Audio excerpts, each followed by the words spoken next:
morning.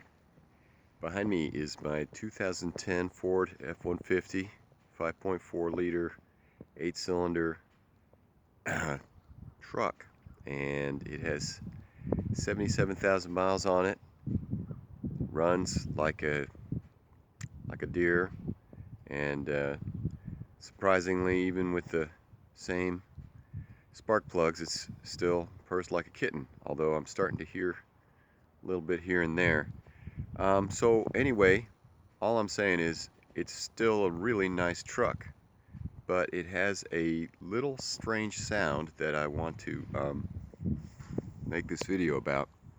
And this sound will happen when you turned the heat all the way over towards the heat side of the air conditioning. One other nice thing I'll say about this truck is it pulled that camper all the way from Portland, Oregon to Texas, and from Texas to Ohio, and Ohio back to Texas, and it's really a fantastic truck. So here's the problem that I'm talking about, that I just want to make this video in case you're having this problem, and there's an easy way to deal with it. Now, when you turn the truck on and you call for heat, you know, let's say you'd been using the air conditioner and you had it all the way turned to cold.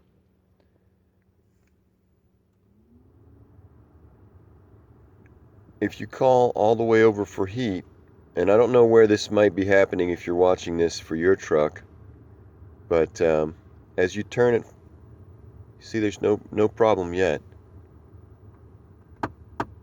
There it goes.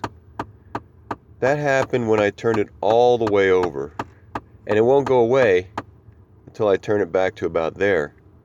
So all I'm making this video about is to say that depending on how it's happening in your truck, you know, you can just live with it, because if you don't turn it to the last 2 clicks, you still get heat, no problem, and you don't get that sticking sound.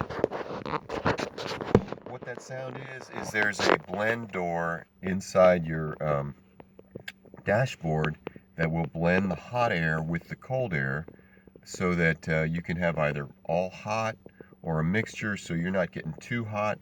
You know, it's a blend door that has little gears that turn based on where you turn your knob, and if you can live with it, just don't turn it all the way over. I mean, a lot of people's habit is just, I want it to be hot, so they just flip it all the way over.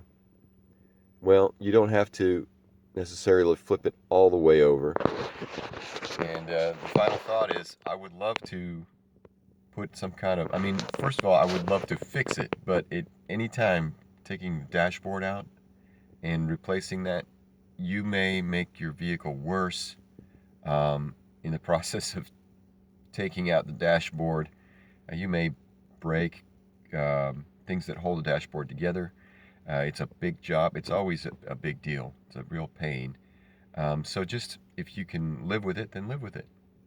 And maybe you could, if anybody could figure out how to take the knob off and put a very simple limiter, you know, but you know, in lieu of all that, just don't turn it so far that it starts clicking, and you'll be fine.